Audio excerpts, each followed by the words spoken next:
Buenas tardes a todos. Directora del Máster Universitario en Victimología, querida Silvia. Don Vicente Garrido Genovés, catedrático de Teoría de la Educación de la Universidad de Valencia. Profesores, alumnos, señoras y señores, bienvenidos a la presentación de la segunda edición del Máster Universitario en Victimología y Justicia Penal. Es para mí motivo de satisfacción el que por segundo año consecutivo estemos en la presentación de este máster, que con el tiempo y bueno, con mucho esfuerzo también por parte de todos, sobre todo por parte de la dirección del posgrado, bueno, pues se va consolidando año a año y convirtiendo en un referente en la materia. Yo, por mi parte, voy a ser, muy breve, simplemente pues dar la enhorabuena a los alumnos también que empezáis este año el título. Yo creo que es un buen acierto el cursar el máster. Creo que va a ser muy satisfactorio para vosotros. Desearos pues bueno que tengáis un buen inicio y bueno, pues agradecer a Silvia el esfuerzo y sobre todo pues a Vicente el que esta tarde nos acompañe y que podamos contar con un profesional de la categoría de Vicente. Agradeceros a todos vuestra presencia, esperando que la jornada y bueno, ahora la posterior conferencia sea de vuestro interés, y yo sin más dilación pues cedo la palabra a Silvia, que es la que realmente se conoce el posgrado. Va a hacer una mini presentación y luego ya pues que pase a presentar al ponente como debe. Muchas gracias. Muchas gracias, querida decana Nuria. Vicente, muchísimas gracias por venir. Bienvenido a nuestra universidad, que como sabes es tu casa. Y bueno, pues muchísimas gracias a todos los asistentes. Voy a ser muy breve porque queremos escuchar todos a Vicente. Simplemente voy a explicar como jornada de presentación en qué consiste el Máster Universitario en Victimología y Justicia Penal, cuya segunda edición comenzamos este curso. Es un máster es un máster de 60 créditos que es de carácter semipresencial, por lo tanto es bastante fácil poder cursarlo con el trabajo y conciliarlo con la vida familiar y laboral, porque las clases son presenciales los viernes, por la mañana y por la tarde, y el resto del máster es un máster de carácter semipresencial. Ello implica que se realiza mucha labor, tanto por parte del profesorado como autónomo, por parte del alumno, de carácter online a través de nuestra plataforma virtual. Es un máster que empieza justo mañana, hoy por eso es la jornada de presentación, y finaliza a finales del mes de mayo del curso que viene. Se cursa aquí en la sede de San Juan y San Vicente y bueno, también es un máster que nació precisamente por la necesidad que vimos todos que había en la sociedad de atender y de asistir y de saber sobre las víctimas de los delitos. Necesitamos personal especializado en víctimas de delitos.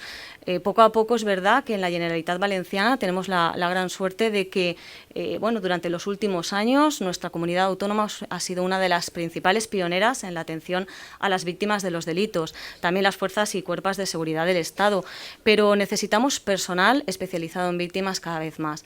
Por lo tanto, esa fue la idea, ante esa necesidad de cubrir esa demanda de formación, de presentar un máster que es de carácter universitario, que posteriormente también da acceso a los estudios de doctorado. Por otra parte, es el único máster que tiene en cuenta esa perspectiva de la víctima del delito desde el ámbito de la criminología y de la justicia penal. Realizamos prácticas externas tanto en las fuerzas y cuerpos de seguridad del Estado, en la Oficina de Asistencia a las Víctimas, en el ámbito de la mediación penal, en la Administración de Justicia, así como en entidades públicas y privadas. Y nuestro claustro docente está formado por profesionales y expertos que están actualmente en activo en las distintas ramas, tanto magistrados, criminólogos y criminólogas, fiscales, tenemos también pues médicos forenses, psicólogos y psicólogas, personal de asistencia a las víctimas, personal de la Policía Nacional, de la Policía Local, de la Guardia Civil, etcétera.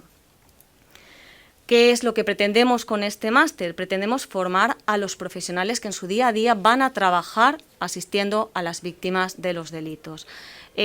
Una persona cuando se saca, por ejemplo, una oposición de Policía Nacional o de Guardia Civil, bueno, pues podrá dar determinado tema de las víctimas, que hasta ahora poco se daba, pero necesita una especialización. Estoy diciendo ese ejemplo, ¿no? Como podrían ser muchos otros. Entonces, ese es el objetivo de este máster, especializar en la atención a todo tipo de víctimas, víctimas especialmente vulnerables, víctimas niños, víctimas de delitos de odio, víctimas de violencia de género, ancianos víctimas, es decir, menores de edad, todo tipo de víctimas.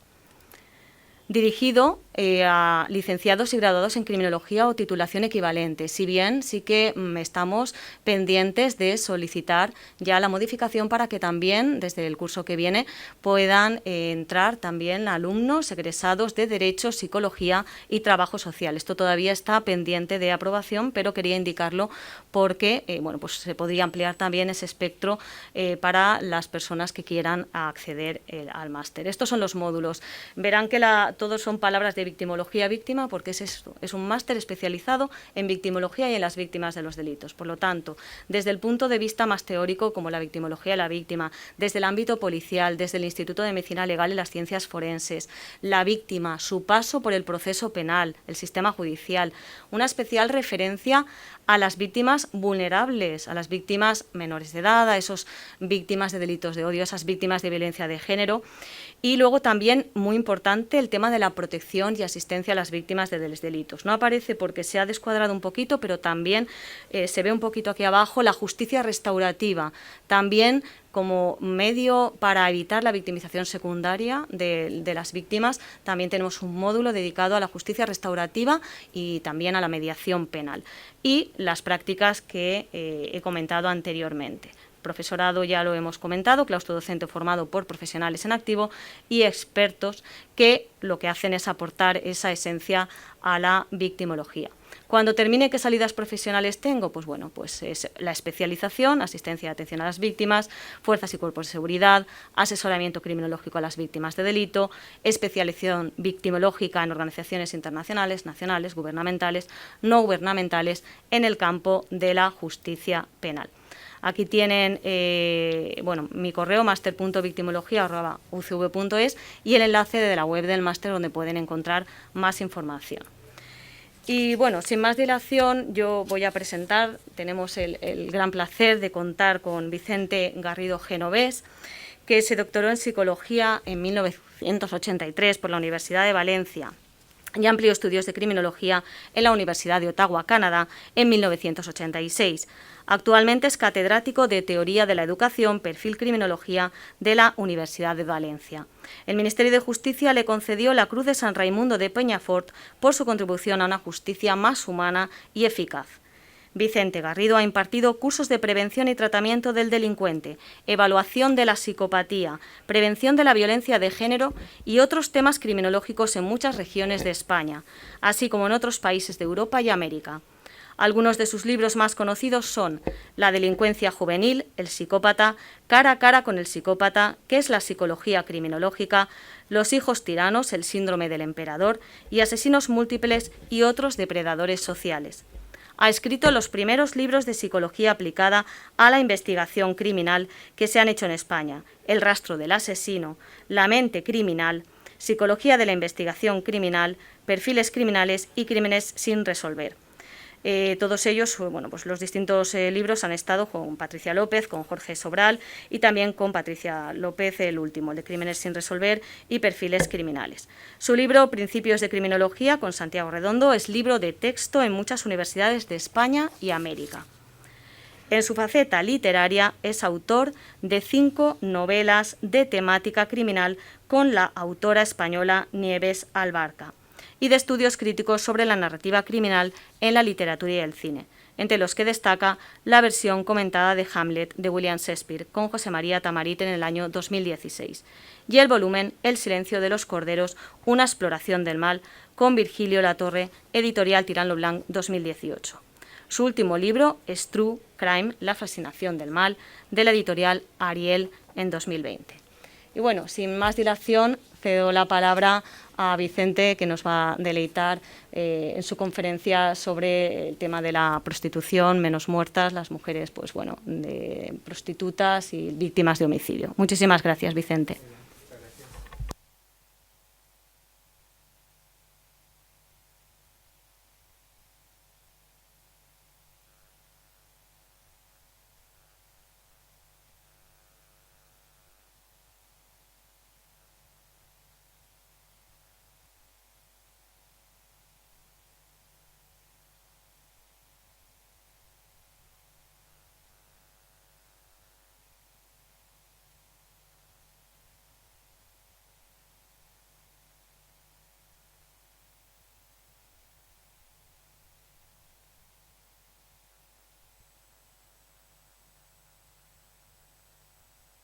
poner aquí. ¿Micrófono? El micrófono, allí si quieres te lo ponemos enchufado ya. Mira, te lo dejo enchufado. Muy bien. Vale, pues se oye, ¿no? Se oye. ¿Se oye bien? Sí, sí. Pues nada, muchísimas gracias a la Universidad Católica de Valencia por su amable invitación. Como siempre, pues me siento muy honrado por poder colaborar en sus actividades académicas y también muchas gracias a todos los que habéis venido aquí a escucharme en esta apertura del máster de victimología. Bueno, como veis, el título es Menos muertas las mujeres que ejercen la prostitución como víctimas de homicidio. Es una cuestión interesante, ¿verdad? ¿Por qué hay tan poca investigación sobre las mujeres que ejercen la prostitución en el ámbito de la victimología? Es cierto que hay una tradición, sobre todo en los últimos años, vinculado con el crimen organizado y todo lo que se refiere, pues, a la explotación sexual, tráfico de mujeres, etc. Sin embargo, este no es el tema de la ponencia de hoy, no es el tema de la charla de hoy, sino que tiene por objeto un delito específico, que es el delito de homicidio, porque sencillamente es difícil encontrar información sobre esto. De hecho, incluso en España no me consta que esa información esté almacenada en una base de datos convenientemente especificada. Por lo menos no lo hemos podido conseguir. Hace poco dirigí un trabajo de fin de grado de criminología en mi universidad, la Universidad de Valencia, y no lo pudimos hacer, no lo pudimos conseguir. Y es muy interesante porque ya habéis visto también mi otra faceta, un poco más vinculado pues, con la literatura, un poco lo que es el análisis de la cultura popular. Simplemente con que pensemos en algunos de los productos culturales, cinematográficos, literatura, novela negra, etc., las mujeres que ejercen la prostitución aparecen con frecuencia como víctimas de homicidio. Y a raíz de un caso en el cual estoy colaborando con mis amigos aquí presentes, Juan Carlos Navarro y Juan de Dios Vargas, un caso aquí de la Comunidad Valenciana, me interesó profundizar más en qué es lo que se sabe realmente de la víctima que ejerce la prostitución como de un delito de homicidio. Y esto es un poco lo que quiero compartir con vosotros hoy. Lo que he podido averiguar en los últimos meses investigando, ya os digo también dirigiendo con un trabajo de fin de grado. Desgraciadamente os adelanto que prácticamente en España en relación con esto no hay nada. Por consiguiente he tenido que utilizar investigaciones y estudios de otros países, singularmente del mundo anglosajón, que ya sabéis que son punteros en el ámbito de la criminología. Mirad, aquí tenéis el índice de la ponencia. La tesis es esta.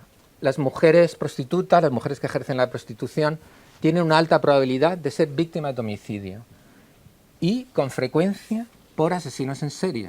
Es decir, gente que mata a 2 o más personas con un periodo de descanso o de enfriamiento entre ellos. Es una cuestión que aparece, repito, en el ámbito de la literatura y en el ámbito del entretenimiento y de la cultura popular. Pero hasta hace muy pocos años realmente no se ha investigado como tal, porque son investigaciones que como mucho tienen 15 años, no tienen más. Esta es la tesis y los apartados van a ser estos que veis aquí. Por una parte, subrayar las dificultades acerca del estudio de la prostitución en la victimología. Incluiré algunos datos, repito, recogidos sobre todo de la literatura internacional acerca del homicidio en general, del que son víctimas las mujeres prostitutas y del asesinato en serie en particular. Y luego me serviré del modelo del evento criminal, que es muy fácil de entender y ahora lo veremos, que es el evento en el cual prestamos atención a los antecedentes, al fenómeno del crimen en sí mismo y a los consecuentes. Un procedimiento que se estudia en el análisis de la escena del crimen, que se lleva a cabo en materia de la perfilación criminológica. Y luego volveremos a retomar la pregunta inicial acerca de cuál es la relación que hay entre la prostitución y el homicidio, intentando extraer algunas de estas conclusiones. Una de las razones por las cuales la prostitución ha sido tan escasamente estudiada, hay que reconocer que procede del mismo entorno de investigación. Tal y como veis en la diapositiva, no es fácil encontrar criterios uniformes que vinculen a los diferentes estudios acerca de lo que se entiende por una mujer prostituta o por ejercer la prostitución. Y de hecho, pues hay problemas importantes a la hora de encontrar una base de datos fiables. Por ejemplo, en ese trabajo de fin de grado que dirigí el año pasado, que os he comentado, nos encontramos con que según el Instituto Nacional de Estadística, en España habían 100.000 personas ejerciendo la prostitución.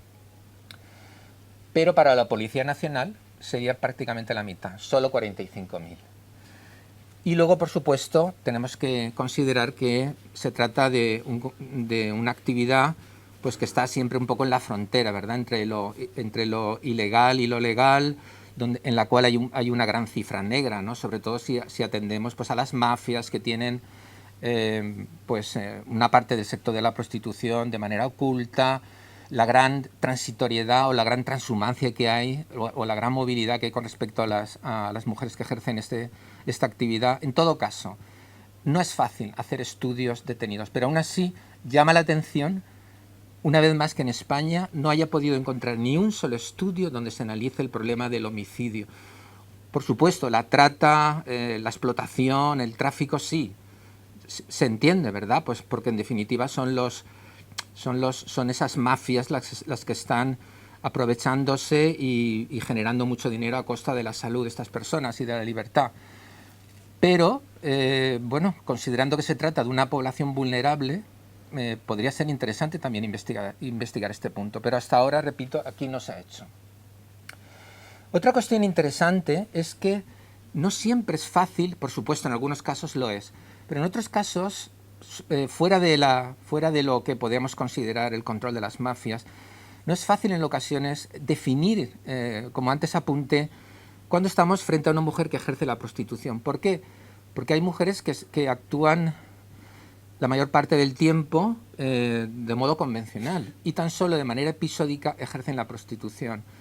De tal manera que juntar mujeres que ocasionalmente han ejercido la prostitución con mujeres que llevan muchos años haciéndolo, pues quizá no sea una buena idea, ¿no? Porque habría que atender a si existía ese elemento en el pasado y no en el presente, definiendo cuáles son los márgenes en los que nos estamos moviendo a la hora de definir una persona como tal. Y un ejemplo muy interesante también de esa confusión viene por el hecho de que en ocasiones los investigadores no han hilado bien y no han sabido distinguir lo que es una mujer en una situación de gran empobrecimiento, en una situación de gran marginación, que en un momento determinado, entre comillas, ha aceptado dinero para, por ejemplo, pagarse una dosis de... No pasa nada, no pasa nada. A mí esto me ha ocurrido más de una vez. No pasa nada, no pasa nada. Bueno, lo que quería comentar es que en ocasiones hay una línea complicada donde poder separar a aquellas personas que viven en una situación de marginación y no ejercen la prostitución, o al menos no lo hacen de una manera que pueda considerarse regular, y aquellas personas que se dedican efectivamente, por así decirlo, como profesión. Y un ejemplo muy interesante que he leído con agrado este verano es el libro Las 5 mujeres de Hallie Ruhnhold. Este libro que yo recomiendo para las personas interesadas en la historia de la sociología del crimen. No es un libro para leer debajo de un platanero tomándose un helado. Eso ya lo adelanto. Pero es un estudio fantástico, en parte posibilitado porque ya sabéis que los ingleses lo conservan todo, ¿verdad? Y así tienen las cárceles del siglo XVII y otras cosas. Pero bueno, sabéis que hay pubs de 300 años. Y bueno, es sorprendente ver cómo esta mujer reconstruyó los movimientos prácticamente mes a mes de las 5 mujeres que se entiende que son las víctimas canónicas de Jack el Destripador, a las cuales siempre hemos considerado, sin prestar mayor atención, como prostitutas. Pues bien, la autora, repito, a través de un exhaustivo análisis de los registros de asilos, de iglesias, de parroquias, de empresas en las cuales habían trabajado, prueba de una manera para mí irrefutable que solamente 2 de esas 5 mujeres eran prostitutas. Las otras 3 eran mujeres simplemente pobres, con problemas de alcohol, pero que no se dedicaban a la prostitución. Y sin embargo, como una llamada de atención a lo que ha comentado anteriormente Silvia, la mirada de las víctimas. Sin embargo, a estas mujeres nunca les hemos considerado más allá de las prostitutas de Jack el Destripador. El que interesa es Jack el Destripador. Pero esas mujeres tenían o tuvieron sus hijos, se enamoraron, algunas de ellas incluso vivieron en una zona muy confortable de la sociedad, conociendo lo que es una vida plena e integrada, al menos durante un tiempo, pero simplemente las hemos despachado como las prostitutas de Jack el Destripador. Pues resulta que solamente fueron prostitutas dos, las otras tres eran mujeres que habían caído en la marginación. Bien, y finalmente lo que quiero plantear es que, de esto no hay ninguna duda, el grupo profesional, entendido por grupo profesional, una división que podemos hacer atendiendo a un criterio de actividad laboral, sea legal o ilegal, el grupo profesional más victimizado en el ámbito de los homicidios, no cabe duda que son las prostitutas. Es decir, no hay otro grupo profesional que sea objeto de más homicidios que las mujeres que ejercen la prostitución. Vamos a ver por qué. En primer lugar, mujeres prostitutas víctimas de homicidio. Fijaros, como antes os he dicho, he tenido que recurrir un poco a la investigación extranjera. Por ejemplo, un estudio en Colorado, en Estados Unidos, determinó que las prostitutas tenían 18 veces una tasa mayor de homicidio que las no prostitutas. Es decir, que comparado con cualquier otra mujer, 18 veces una tasa de homicidio. En Canadá, en el estado de British Columbia, una tasa de 60 a 100 veces más probabilidades, comparando siempre mujeres prostitutas con el resto de las mujeres. De 60 a 100 veces una tasa mayor o probabilidad de ser objeto de un homicidio. En Estados Unidos, en el Reino Unido, en Londres, una tasa 12 veces superior. En el mayor estudio realizado en el Reino Unido, donde se analizaron todos los homicidios de las prostitutas en ese periodo de tiempo, donde hubo 180 homicidios, 110 ocurrieron durante el ejercicio de la actividad. Dicho de otra manera, mientras estaban realizando la prostitución. Y mayoritariamente sus asesinos eran los clientes.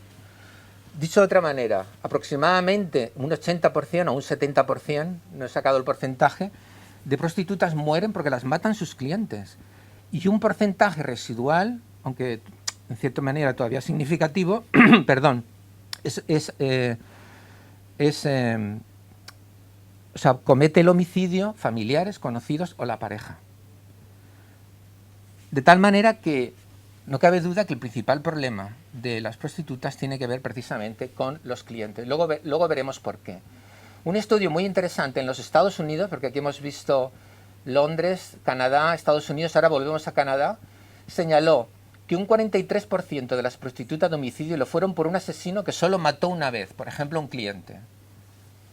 Pero un 33% fueron víctimas de asesinos en serie que solo mataban a prostitutas. Y un 24% fueron víctimas de asesinos en serie que también mataban a otras víctimas. Pero en el estudio de Estados Unidos, más del 50% de las mujeres que ejercían la prostitución fueron asesinadas por asesinos en serie, que exclusivamente mataban a prostitutas o que incluían a otras mujeres como víctimas en su obsesión o compulsión por matar. Entonces, una vez que yo me encontré con estos datos, quise profundizar más y me centré en la figura de los asesinos en serie. Y aquí encontré un estudio muy interesante realizado por Quinet, que reunió a más de 3.000 víctimas. Es un estudio más amplio que el anterior, donde se incluyeron 502 casos de asesinato serial en el periodo 1970-2009, es decir, prácticamente 40 años. El 16% de esos 502 casos implicó a víctimas prostitutas. El 32% de todos los casos de víctimas mujeres, que venía a ser aproximadamente un 70%, incluyó a víctimas prostitutas. Y del total de las víctimas de los asesinos en serie, de esas 3.328, 885 eran prostitutas. Este es el dato quizá con el que os podéis quedar. 885 eran prostitutas, aproximadamente un 27%. Pero ese porcentaje ha ido aumentando. ¿Por qué? Porque fijaros, en el periodo 2000-2009, el 69% de todos los casos implica el asesinato de prostitutas. Y antes de que penséis de que se trata de un fenómeno muy americano, pues la verdad es que no. No lo es. Y eso lo veremos un poquito más adelante, porque tenemos en España muy buenos ejemplos, donde claramente hemos visto a las prostitutas siendo asesinadas por asesinos en serie. Pero nunca le hemos prestado mucha atención. Así pues, este es un dato que os pido que retengáis, porque luego vamos a retomar algunos buenos ejemplos. ¿Qué es lo que vamos a hacer ahora? Vamos a estudiar ahora el evento criminal. Vamos a estudiar ahora la escena del crimen en la que muere una prostituta. Y singularmente a manos de un asesino en serie. Aunque también haremos otras reflexiones sobre por qué el cliente mata a la prostituta sin que sea un asesino en serie. Dicho de otra manera, el asesino de una sola vez. ¿De acuerdo? Mirad, entendemos por el evento criminal el estudio precisamente de las características, como veis aquí, que preceden y moldean el evento criminal o las transacciones que se producen. Las transacciones son las interacciones que se producen entre la víctima y el asesino. Las transacciones incluyen las interacciones entre delincuente y víctima y su ambiente inmediato. Las consecuencias incluyen aquellas que se derivan del evento criminal para el delincuente, la víctima, la sociedad y las reacciones del sistema de justicia, que incluye policías, tribunales, sistema penitenciario, organizaciones, etc. Entonces, lo que os propongo es, vamos a analizar qué sucede antes, vamos a analizar qué es lo que sucede durante la interacción entre víctima y asesino y finalmente lo que sucede después. Fijaros, Stephen Egger, en el año 2002, acuñó un término que a mí me parece muy gráfico. Le llamó a las prostitutas asesinadas, las llamó las menos muertas. Las menos muertas. ¿Qué significa eso? Por supuesto que fallecen desde el punto de vista físico, igual que cualquier otra víctima, pero no desde el punto de vista social. Desde el punto de vista social, las prostitutas son menos muertas. Es evidente que hay razones para ello, desde el punto de vista social, ¿no? De por qué hay esta minusvaloración. Otra cuestión es que estas razones sean aceptables, ¿no? Entonces, hablando de la víctima, se trata de mujeres acostumbradas a un trato violento y cosificado, lo cual significa que tienen una mayor capacidad para ubicarse en situaciones de riesgo y enfrentarse a personas, por así decirlo, extrañas. Claro, mientras que otra mujer puede reaccionar con un comportamiento de precaución y de huida si considera que está frente a alguien extraño, en el caso de las prostitutas, esto no es así. ¿Por qué? Porque están acostumbradas y por consiguiente su grado de tolerancia es mayor. Además, habitualmente tienen problemas con el abuso de sustancias, problemas de salud, problemas emocionales, problemas familiares, y eso también les coloca en una situación generalmente de una gran necesidad económica, ¿verdad? Con lo cual, de nuevo, su grado de tolerancia frente a situaciones de riesgo es mayor. No suelen recurrir a la policía si son objeto de delitos, salvo que sean delitos muy graves o amenazas. Y en el caso de los delitos muy graves, no en todas las circunstancias. Tampoco a las instituciones sociales. En resumen, se trata de víctimas de alto riesgo. Tal y como hemos aprendido en criminología, si definimos una situación de alto riesgo como aquella en la cual una víctima se encuentra en una situación de gran indefensión frente a un agresor porque no hay guardianes o vigilancia o personas que puedan intervenir en su favor, es evidente que el hecho de, hablando sobre todo de las prostitutas que ejercen su función en la calle, pues lo hacen en lugares con poca iluminación, de noche y con pocos testigos dispuestos a declarar y mucho menos a intervenir. Por otra parte, he encontrado una cierta investigación sobre las estrategias de autoprotección que en general son de eficacia incierta. Por ejemplo, definir a alguien como un tipo raro. Entre ellas, por ejemplo, se comentan que si una persona no está muy interesada en concretar la actividad sexual, o si parece extrañamente relajado, tranquilo, o si insiste en ir a determinados lugares donde él controla la situación, se trata de una persona de alto riesgo. Pero en general no suelen ser técnicas particularmente eficaces, o la intuición, ¿verdad? Ahora bien, es absolutamente claro que el riesgo en el ejercicio de la calle es mayor que en lugares cerrados, por ejemplo, pues en prostíbulos o en aquellos lugares donde una persona sabe que está ella actuando, ¿verdad? Ahora luego comentaré un caso que se dio en esta circunstancia, a pesar de lo cual no dio resultado. Pero es evidente que si tú estás en un lugar determinado y hay una persona que te ha llevado y te está esperando a que tú vuelvas, es evidente que el asesino sabe que fuera hay alguien que está esperando a esa persona y por consiguiente ya no está en una situación de total anonimato, ¿verdad? O en una situación de total potencia o de total poder sobre la persona. En este caso, que además es un caso muy célebre, el asesino serial de Long Island, que es un asesino que no se ha descubierto, aquí podemos ver un ejemplo de que por cierto hay un true crime excelente, que lo comento en mi libro True Crime, La fascinación del mal. Es una serie, es una película de ficción, pero basado en un caso real, que se llama Lost Girls, de Liz Garbus, que es una gran directora, donde nos narra que esta mujer, Shanna Gilbert, a través de una lista que en Estados Unidos es muy popular, que se llama Craigslist, concierta una cita con un cliente en Long Island, le lleva un chofer, pero cuando pasa un rato, la mujer sale corriendo despavorida de la casa a la cual había ido a prestar sus servicios y a partir de ahí desaparece y no se encuentra ninguna pista, a pesar de que su chofer la estaba esperando. Es lo que he comentado antes. Esto implica un menor riesgo de victimización, pero no lo imposibilita, como es lógico. Bueno, lo cierto es que ella desapareció en mayo de 2010, posteriormente aparecieron 10 cuerpos más, la mayoría de ellos prostitutas, y 19 meses después el último cadáver que apareció fue el de Shanna Gilbert, ¿verdad? Las otras mujeres o cadáveres aparecieron porque la policía estuvo investigando a Shanna Gilbert. Y ahora recordadlo, parece que esto de los asesinos en serie y las prostitutas es una cuestión de América o del Reino Unido. No. Aquí en España tenemos ejemplos espectaculares. Por ejemplo, es verdad que el asesino fue alemán. Lo cierto es que la cara muy guapo no era el hombre. Esto hay que reconocérselo. Pero bueno, el camionero Volker Eckert. El camionero Volker Eckert, que se dedicaba su vida a través del transporte de mercancías por toda Europa en su camión, mató a 3 prostitutas en España entre 1999 y 2006. 3 prostitutas que ejercían la prostitución en Gerona, precisamente a través de una orden emitida por la policía española. Se investigó la muerte de una prostituta en la provincia de Gerona.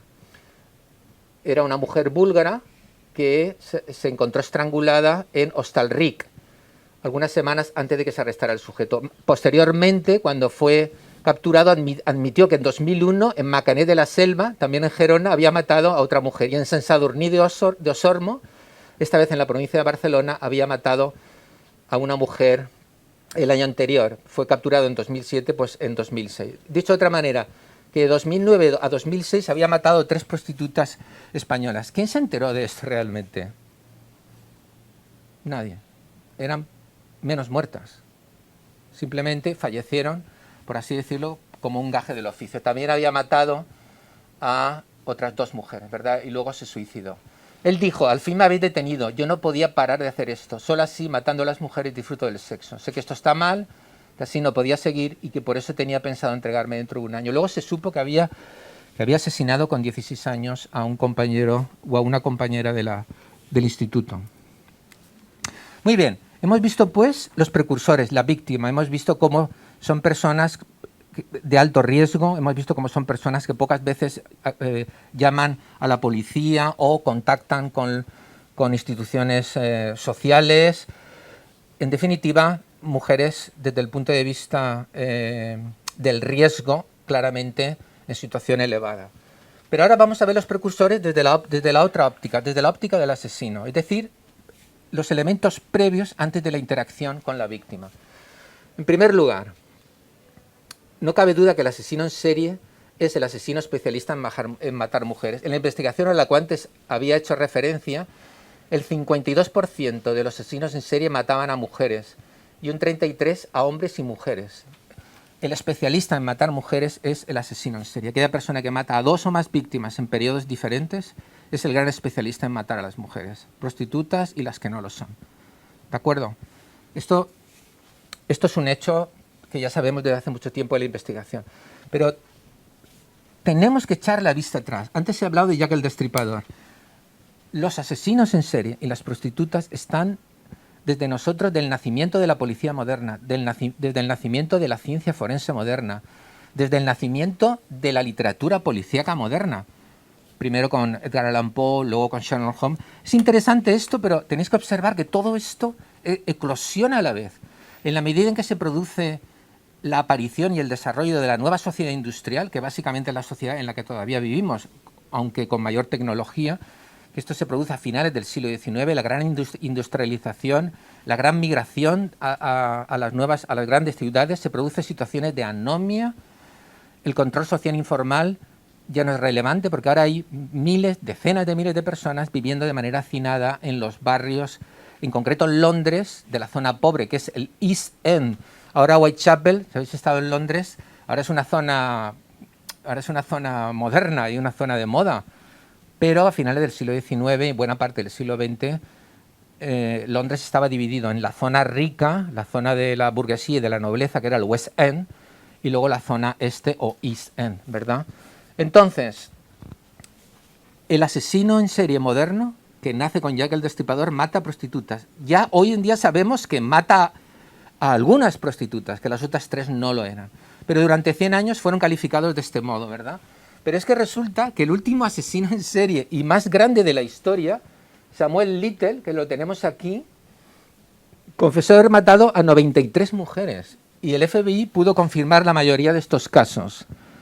Murió el año pasado y debido a que no recordaba los nombres ni los lugares, porque ya tenía cerca de 80 años, y estaba matando desde hacía 40, se dedicó a dibujar para el FBI porque tenía una gran memoria visual y además dibujaba estupendamente.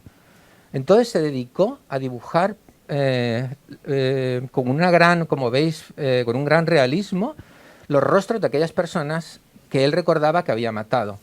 El FBI no ha conseguido identificar a las 93, pero sí que ha confirmado positivamente a más de 60. Luego no le cabe ninguna duda que probablemente este hombre, en la medida en que fue capaz de dibujar a esas 80 y pico, 93 mujeres, que estas mujeres existieron y que las recordaba bien porque fue capaz de dibujarlas o de pintarlas de manera estupenda. Entonces, el primer gran asesino en serie de la historia mata a prostitutas. El último, Samuel Little, el mayor de la historia, que murió el año pasado, mata a prostitutas y mujeres en situación de gran pobreza. Chicas que habían abandonado su casa, que vivían a salto de mata, chicas viviendo en el ámbito de la marginación, consumo de drogas, sin trabajo. Esas fronteras que antes os he comentado que es difícil en ocasiones deslindarlas claramente. Pero todavía en el apartado de los precedentes, viendo la perspectiva del asesino antes de interaccionar con la víctima, tenemos que reconocer que ha habido muchos más especialistas en matar prostitutas. Por ejemplo, uno de ellos, al cual Samuel Little le quitó el dudoso honor de ser el asesino en serie más grande de la historia y le ganó por goleada, es Gary Ridgway. Gary Ridgway, llamado el asesino del Río Verde, actuaba en el estado de Washington, mató y confesó la muerte de 48 prostitutas, aunque de nuevo la policía, una vez que tuvo la información que este hombre le proporcionó, porque fue capturado 26 años después de cometer el primer crimen por el ADN, de nuevo confirmó que una parte de esas 48 mujeres no eran prostitutas, sino de nuevo mujeres en situación de gran marginación. Él dijo: seleccionaba a las prostitutas como mis víctimas porque odio a la mayoría de ellas y no quiero pagarles por el sexo que me dan. También las escogía como víctimas porque eran fácil de seleccionar sin que nadie se diera cuenta. Yo sabía que ellas no serían declaradas como desaparecidas. Elegí a las prostitutas porque pensé que podía matar tantas como quería sin ser capturado. Creo que no se puede decir de manera más clara y meridiana por qué muchas prostitutas son víctimas de los asesinatos en serie.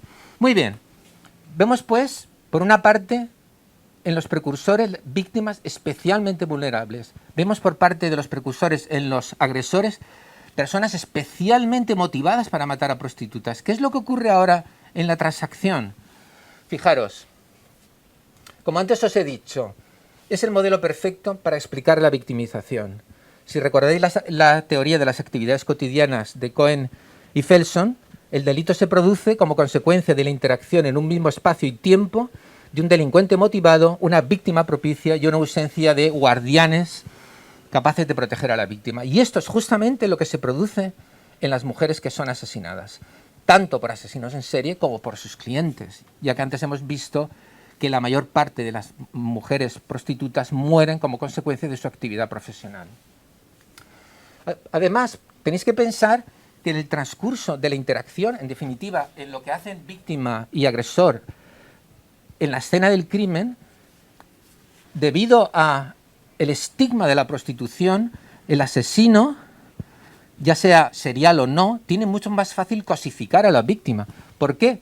Porque precisamente está agrediendo a una persona que socialmente tiene una sanción claramente negativa. Entonces, no es lo mismo, ¿verdad?, que no es lo mismo que otras muchas víctimas que en los medios de comunicación llenan todos los días los periódicos. Por supuesto, sin menospreciar, porque no se trata de esto, como es lógico, el valor de cada una de estas personas, ¿verdad? Pero no es lo mismo, por ejemplo, ¿verdad?, Diana Kerr o Laura Luelmo, esta profesora que desgraciadamente sabéis que fue asesinada en un pueblo, creo que recuerdo que era de Huelva o de Jaén, ¿verdad? Son nombres, ¿verdad?, que te dejan impactado. Sin embargo, las prostitutas de Gerona, bueno, pues bien, es un pequeño recorte, ¿verdad?, en la página de sucesos del periódico. Eso lo sabe el asesino y eso le ayuda a cosificar en mayor medida la víctima. Y luego no hay que olvidar que en la propia actividad sexual la mujer está en una posición vulnerable, ¿verdad?, precisamente por los actos que tiene que realizar. Y luego, en ocasiones, podemos entender que el asesino puede verse provocado por cosas que ella le diga que no le gusten, por discutir acerca del precio que hay que pagar y por otra serie de cuestiones. Luego, una persona que ya va con una determinada imagen o actitud muy negativa de la víctima puede ver muy fácil el hecho de que tiene razón para enojarse tanto como para poder matarla, ¿verdad? En todo caso, aun cuando algunos asesinos han robado a sus víctimas, lo normal es que el robo sea un motivo secundario. Y sobre todo en el caso de los asesinos en serie domina la fantasía. ¿Qué significa? Domina el hecho de que el sujeto había desarrollado un esquema cognitivo, por así decirlo, un argumento en su imaginación que veía a la prostituta como el objeto, y repito lo de objeto, en el cual desarrollar su fantasía. Una fantasía que necesariamente estaba relacionado con el dominio, con el poder y con el control. En algunas ocasiones también con el sadismo. El componente sexual puede ser mayor o menor dependiendo de la naturaleza del sujeto. Muy bien, ya hemos visto pues la transacción, hemos visto los precedentes y finalmente vayamos a las consecuencias. ¿Cuáles son las consecuencias de los homicidios de las mujeres que ejercen la prostitución? Para el asesino y para la sociedad. Como antes he dicho, su crimen tiene escasa repercusión mediática. Esto valida la compulsión del asesino. Por ejemplo, Ridgway, el asesino del Río Verde, dijo: estoy haciendo una labor de limpieza de la sociedad. Sé que es ilegal, pero lo que estoy haciendo es un bien para la sociedad. Y aquí aparece el término al cual antes he hecho alusión, ¿verdad? El término de Egger, menos muertas o desechables. Pero también, aparte de la compulsión, también son víctimas asequibles en el caso de que tengan que ejercer como víctimas sustitutas. Si recordáis, un porcentaje importante, más allá del 30%, al menos en la investigación de Estados Unidos, pero también en Inglaterra son datos parecidos, los asesinos que matan a varias personas, hay un porcentaje de ellos que mata a prostitutas y a otras mujeres. Y os quiero recordar aquí el caso de Joaquín Fernández, un caso en nuestra tierra, porque oye, pues Valencia también puede reivindicarse. Estoy harto de que los catalanes digan que tiene los mejores crímenes. Bueno, vamos a ver. Esto es un poco discutible. Aquí hemos tenido Aquí hemos tenido un asesino al americano, a lo americano. Esto no lo ha habido en ningún otro lugar de España. Joaquín Fernández, que vosotros recordaréis que mató a Sonia Rubio en 1995, mató en agosto del 95 a 3 mujeres que ejercían la prostitución, Mercedes, Natalia y Francisca, y luego mató a Amelia Sandra en el año 96. Mirad, ¿sabéis qué es lo interesante? Lo interesante es que cuando mató a Sonia Rubio, en julio de 1995, una chica, como veis, agraciada, ahí la vemos con su toga de graduación, filóloga, había estado en Inglaterra. Bueno, Castellón entró en shock. Aquello fue un gran acontecimiento para Castellón. Pensad que Castellón no es, ¿verdad?, Nueva York, ni siquiera Madrid, entonces, y más en aquellos años, ¿verdad? Sin embargo, lo que ocurrió fue que debido a la enorme presión que hubo mediática, Joaquín Fernández, y eso lo sé porque él me lo dijo, ¿verdad?, porque tuve la fortuna de elaborar el perfil que ayudó solo a la Guardia Civil a capturarlo y luego la entrevisté en la cárcel. Yo le pregunté, bueno, ¿y luego por qué fuiste a buscar mujeres prostitutas? Y me dijo, mira, porque eran... me dijo, yo quería... En resumidas cuentas me dijo, yo quería matar, pero no me atrevía. Y entonces me fui a un lugar donde sabía que nadie me iba a buscar. Y efectivamente se fue a la zona de Bora Riu. La zona de Bora Riu es una zona donde había además una prostitución de un extracto social muy bajo. Las 3 mujeres se drogaban y prácticamente trabajaban para drogarse. Y entonces en un mes mató a 3.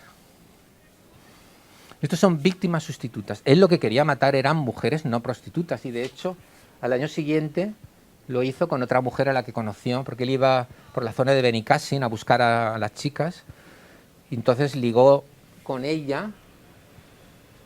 Con Sonia Rubio no, Sonia Rubio la conocía de vista y simplemente se ofreció a llevarla a su casa a la salida de la discoteca. Pero bueno, a ella no.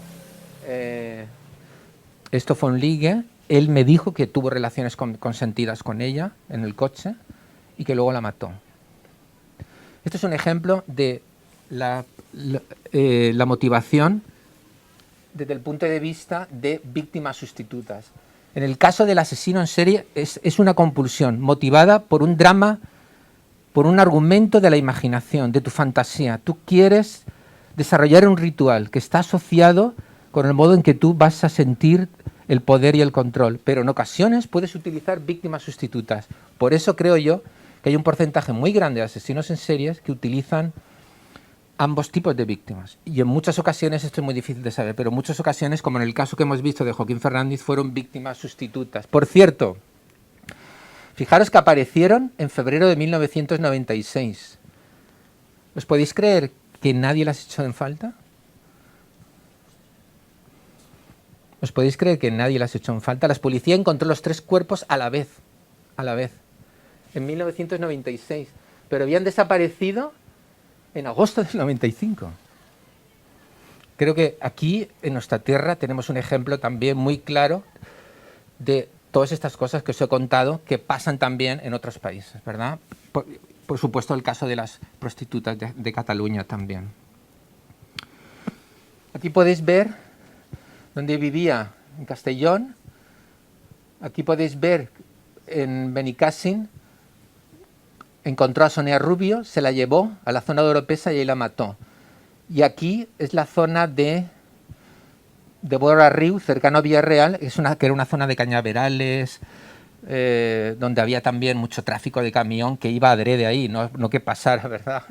Por eso, como quizás recordéis, un camionero fue capturado por la policía e investigado como posible asesino, que el pobre luego resultó que simplemente era un hombre que utilizaba los servicios de la prostitución, pero no había matado a nadie, ¿no? Entonces, fijaros que además, claro, te puedes permitir ese lujo. ¿Por qué os he puesto este mapa? Os he puesto este mapa porque quiero que veáis cómo separó claramente en 2 radios a las 2 mujeres que no eran prostitutas. Sin embargo, a las 3 que eran prostitutas las mató en el mismo lugar, porque él pensó, ¿quién se va a dar cuenta de estos? ¿Quién se va a dar cuenta de estas? Las mato aquí, no me complico la vida. Y la verdad es que tuvo razón, porque tuvo que pasar mucho tiempo para que la Guardia Civil las encontrara, ¿verdad? Ahora, para poner de relieve todo esto que estamos viendo, echar un vistazo a dos de los casos que en la prensa internacional han tenido mayor impacto en las últimas semanas o meses. El caso de Sarah Edward en Inglaterra, asesinada por un policía para mayor escándalo en marzo de 2021. Aquí la vemos, una chica trabajaba de ejecutiva, era joven, pero trabajaba de ejecutiva en una empresa, una chica guapa, una chica deportista. Aquí vemos la vigilia enorme que se hizo por Sarah Edward. Los que tengáis interés, hay un vídeo muy interesante en YouTube donde se manifiesta toda esta vigilia. Dio lugar a una gran manifestación y a un gran movimiento en Inglaterra, o en Londres en particular, para pedir la protección de las mujeres, porque los policías ingleses la verdad es que tienen alguna tradición más bien nefasta en algunos aspectos, ¿verdad? Por muy mítica que sea Scotland Yard, tiene algunos borrones muy grandes en su historia. Porque claro, es que te había matado un policía. Es que esto es particularmente tremendo, ¿verdad? Un policía que se supo que años antes había sido sancionado por conductas sexualmente impropias y se le retuvo en el puesto. Esto levantó mucha ampolla. Repito, una mujer asesinada, conmoción en toda Inglaterra. En Estados Unidos, Gaby Petito, una influencer, se marchó con su novio de verano, ¿verdad? En agosto estuvo dando vueltas por Estados Unidos con una caravana con su novio. Pero el 19 de septiembre de 2021 vuelve su novio a casa. ¿Dónde está tu novio? Ah, no sé. Pero bueno, ¿cómo que no sabes? Ah, no sé. Bueno, esta noticia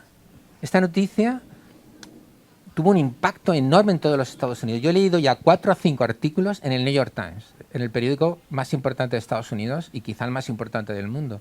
El New York Times le ha dedicado 4 o 5 artículos a Gaby Petito. Se supo anteayer, lo leí en el New York Times, que murió estrangulada. Su novio no se sabe dónde está. Pero escuchad, toda la nación ha estado durante estas semanas en vilo y las redes sociales. ¿Dónde está Gabriel Petito? Pero de nuevo, echad un vistazo. Una chica guapa, un poco, digamos, una americana típica, ¿verdad? Como podemos verla en muchas películas o simplemente habiendo estado ahí. Es una chica que podría ser cualquiera de nuestras hijas. Eso genera un impacto brutal. Y no es lo mismo, ¿verdad? No es lo mismo en los otros casos. Por ejemplo, hace unos meses Valencia fue foco también de muchos comentarios en el ámbito de la criminología, porque sabéis que 4 mujeres aparecieron estranguladas en zonas de agua y eso dio lugar a toda una rumorología sobre posibles asesinos en serie y demás. Y sabéis que eran, por una parte, Olga, camarera y limpiadora, que apareció en una acequia; Alicia, oficial de justicia, que apareció asesinada en Elche. Luego, el 22 de abril, apareció Johanna Andrea, que era de 41 años, de origen colombiano, que murió en una acequia de Burriana.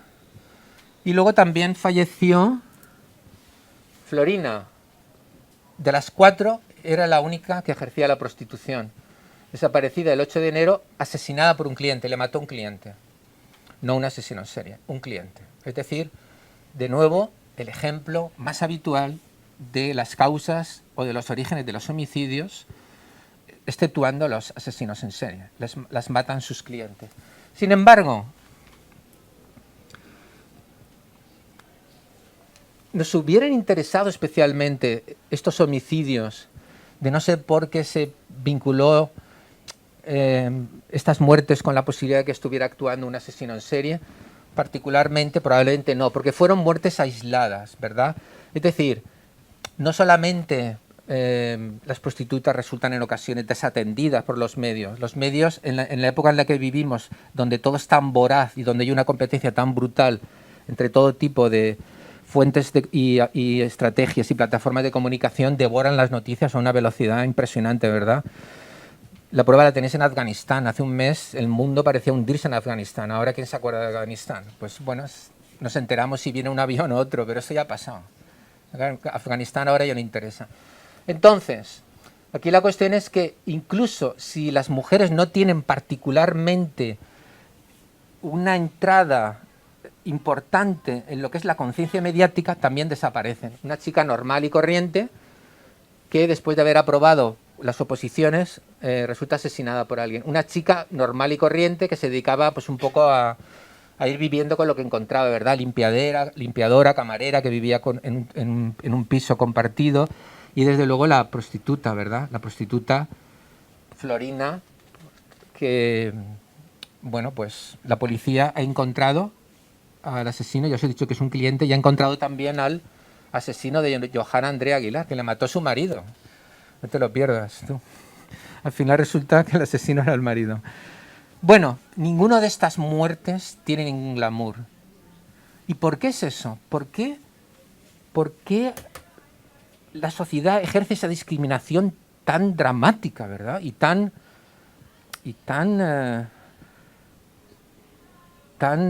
implacable. ¿Por qué la sociedad dice estas víctimas me interesan y otras no? Hay razones poderosas. Algunas de ellas tienen que ver con la identificación que hacemos con esa víctima. Las víctimas ideales para ser objeto de gran atención por la prensa son jóvenes, niños, que de alguna manera representan la inocencia, representan la ausencia total de cualquier atisbo de posibilidad de participar o de poder ser, aunque solo sea fugazmente en tu cabeza, culpabilizado del crimen. Es Diana Kerr, es Laura Luelmo, es el pequeño José, se llamaba el pequeño Gabriel, es Asunta en Galicia. Esos son los crímenes que a nosotros nos apasionan y los seguimos porque probablemente está asociado con el inconsciente colectivo de, ojo, es que si estas personas que son las más inocentes pueden ser asaltadas y asesinadas de esta manera, cualquiera puede estar en peligro, ¿verdad? Porque no eran personas que hicieran nada para estar en peligro. Ahora bien, otras personas son simplemente más anónimas. No tienen, digamos, esa capacidad de atraer la atención. Fijaros en el caso de Inglaterra, de Sarah Everard y de Petito, que antes os he puesto. Víctimas jóvenes que de alguna manera se esfuerzan por salir adelante en el mundo, que son ejemplos de mujeres emprendedoras y de pronto te las matan. Y tú lo que quieres es averiguar por qué sucede eso, porque de alguna manera entiendes que eso te afecta mucho a ti, porque tú te puedes identificar fácilmente. Entonces, hay víctimas, el criminólogo, no me acuerdo ahora cómo se llamaba, un criminólogo noruego, no me acuerdo ahora su nombre. Bueno, me suele ocurrir últimamente, se me van los nombres, pero utilizó el término víctimas ideales, ¿verdad? Víctimas ideales. Son víctimas que tienen la mayor capacidad para generar en nosotros el mayor sentimiento de identificación. No es algo que hagamos exprofeso, no es que digamos, vamos a ver, una prostituta no me interesa. No, simplemente es que no te apasiona. Y puedes tener, no muy atrás de tu neocórtex, quizá en una zona, vamos a llamarla preconsciente, la idea de decir, claro, ves que te metes en esta vida, si te metes en esta vida, ¿qué puedes esperar, verdad? ¿Ves? Hay como un sentimiento de, bueno, te lo mereces, ¿no? ¿Por qué te metes en eso? Voy terminando ya.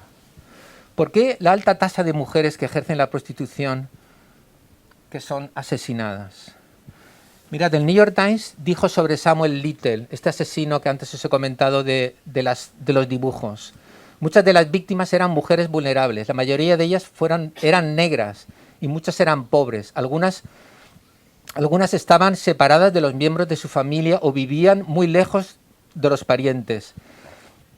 Y algunas estaban solas, utilizaban drogas o alcohol o eran prostitutas. Y en muchos casos sus muertes no llamaron el mismo nivel de atención y de ira o de indignación que otros crímenes. Creo que el New York Times, haciendo un análisis de las víctimas de Samuel Little, está resumiendo un poco lo que estoy comentando aquí.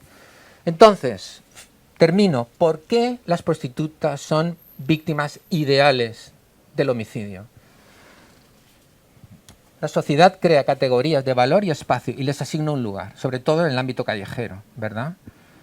Esta es tu zona, esa zona es una zona donde hay pocas probabilidades de recibir ayuda o de que se genere un comportamiento empático de ayuda. Entonces, si la propia sociedad establece el estigma, los clientes lo tienen fácil, ya seas asesino en serie o no. Y muchos de ellos pueden ser peligrosos. ¿Peligrosos por qué?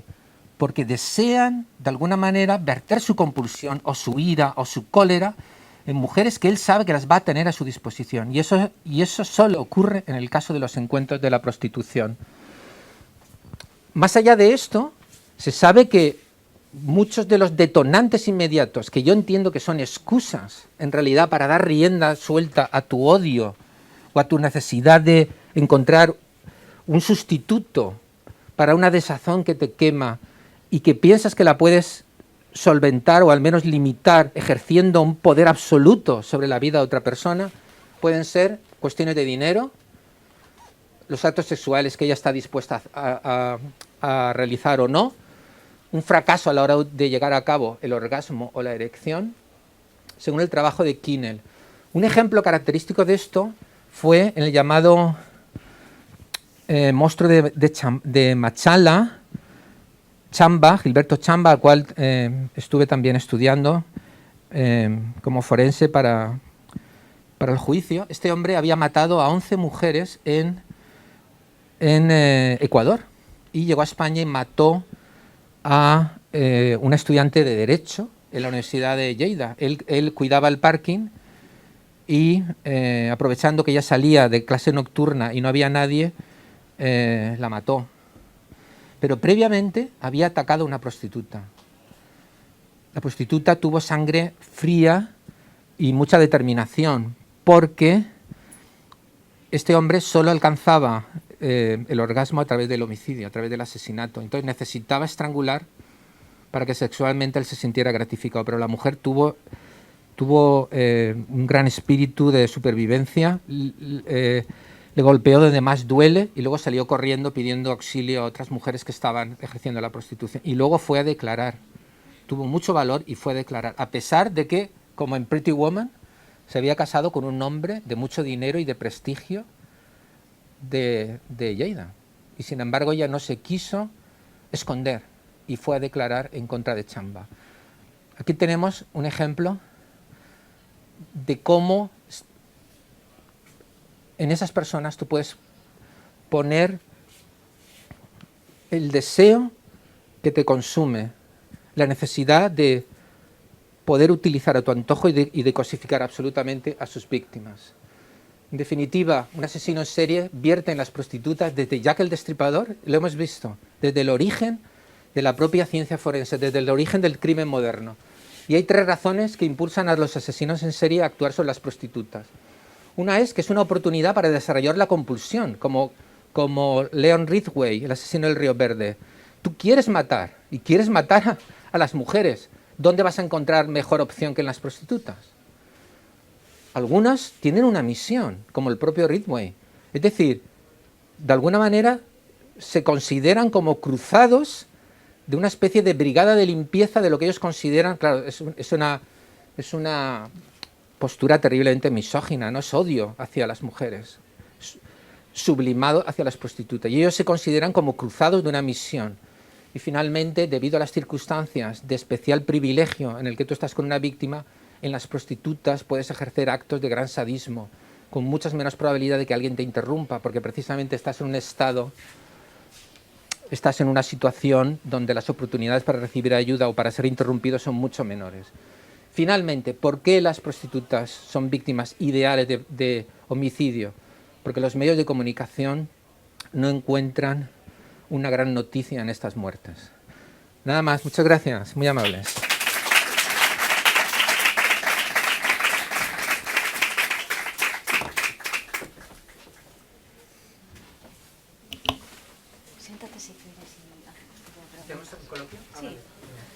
Muchas gracias, Vicente. Bueno, yo como siempre es un placer escucharte. Yo porque llevo la mascarilla, pero estoy todo el rato con la boca abierta. Pero la verdad es que nada, me ha encantado la conferencia y seguro que tenemos preguntas por aquí. Buenas tardes. Dos consideraciones para apoyar, en fin, la formidable charla que nos ha dado el compañero Vicente. Está mal decirlo porque somos amigos y colegas y trabajamos juntos, incluso en algún tema que dará que hablar en los próximos meses. Hay dos cuestiones que yo quería resaltar al respecto de lo que está comentando. Una es que, a pesar de que efectivamente dices que no hay, es muy difícil hacer estadísticas porque no hay ningún dato, hay otro caso, hay otra variante que es muy importante tener en cuenta, que yo, por mi ejercicio profesional, he tenido ocasión de vivir o de sufrir, y es que hay muchas víctimas que ni siquiera las podemos contar porque no existen. Las mafias que introducen ilegalmente a mujeres, lo mismo que las introducen, las hacen desaparecer. Y estoy absolutamente convencido, porque he conocido casos en los que no van a entrar dentro de las estadísticas porque están enterradas o están desintegradas en ácido y no podemos ni siquiera contarlas. O sea, esa es una variable con la que tenemos que contar y que desgraciadamente, pues bueno, como además se ocultan esas cifras y no se sabe, porque además la propia naturaleza de la prostituta ilegal es eso, menores que ejercen y que de la noche a la mañana, una vez cumplido su cometido, como los galgos, simplemente las matan y las entierran. Eso es un hecho que ocurre. Eso hace más difícil el estudio. Por lo tanto, yo aumentaría todavía más el nivel de preocupación sobre este tipo de víctimas, y que además, al estar dentro de unos círculos en los que el resto de los mortales no nos metemos, pues para nosotros es todavía más opaco. Vamos a ver, Juan, sí, es evidente. Es decir, los datos que he reunido de la investigación son datos que la policía ha conocido que la víctima ha sido asesinada. Claro, si hay víctimas que ni siquiera aparecen, obviamente esa cifra negra no se puede contabilizar. De los datos que la policía sabe que las prostitutas, las mujeres que ejercen la prostitución han sido objeto de un homicidio, el 70% aproximadamente son los clientes. Pero claro, hay una cifra negra que puede estar asociada con prácticas de crimen organizado, etcétera, donde las mujeres ni aparecen. Claro, yo he hablado de esa cifra negra también, pero claro, como es una cifra negra, realmente poco podemos decir. Pero por supuesto que debe haber casos así, claro que sí. Bien, y luego, por terminar y apoyar también la tesis que mantienes de que en la charla de que la presión mediática hace que determinados asesinatos no se cuenten. Yo estuve intentando meterle mano a un asunto que resulta que prácticamente desconoce casi todo el mundo y que no mencionamos ni siquiera en las prácticas de criminología, que es el asesinato de 10 prostitutas sin resolver en la provincia de Almería. Entre los años 88 y 96, 10 prostitutas fueron asesinadas y prácticamente no conocemos nada de lo ocurrido. Todo porque la presión social era nula porque eran prostitutas. Pero ojo, mató el doble que Jack el Destripador, 5 a 10. Estamos hablando de 10 y está sin resolver ese caso. Yo he intentado meterle mano al asunto, pero allí no hay interés ninguno. Es que ¿quién va a poner ahí un poco de dinero para que la gente profesional trabaje? Nadie. No, es un caso que conocía, que lo investigó mucho mi amigo Alberto Cerezuela. Y sí, la verdad es que él podía haberlo comentado también, pero bueno, has visto que tenía otros casos. Sí, el caso de las prostitutas en Almería es un caso clásico, digamos, dentro de lo que es el misterio asociado con la criminología. Sí, pero es un ejemplo también tan bueno como cualquier otro, ¿no? Pero yo me acuerdo, por ejemplo, porque claro, cuando murieron las prostitutas de Gerona, a ver, yo estaba investigando ya muchos años, porque a pesar de mi cara juvenil, llevo muchos años en esto. Bueno, no me la podéis ver, pero os aseguro que es muy juvenil. Entonces, ¿vosotros recordáis algún tipo de información o noticia que siguiera a esas prostitutas? No. No, sencillamente es que obtienen muy poco interés. Y esta última prostituta, esta última de Valencia, tuvo más interés porque estaba vinculada con las otras tres. Por eso, claro, porque estaba el tema había un asesino en serie, si no hubiera sido una prostituta que hubiera aparecido en una ceque y ya está, ¿verdad? O sea que... Muy bien, muchas gracias, Juan. ¿Alguna pregunta más o comentario? ¿Nada? Bueno, pues nada, pues muchísimas gracias, Vicente. Placer. Y bueno, ya sabes, esa es tu casa y cuando quieras, pues Muy bien, encantados pues de deseo a tenerte. ti y a tus alumnos un curso muy provechoso, que estoy seguro que así será en este Muchísimas. máster. Pues muchísimas gracias. Bueno, hasta luego, un placer.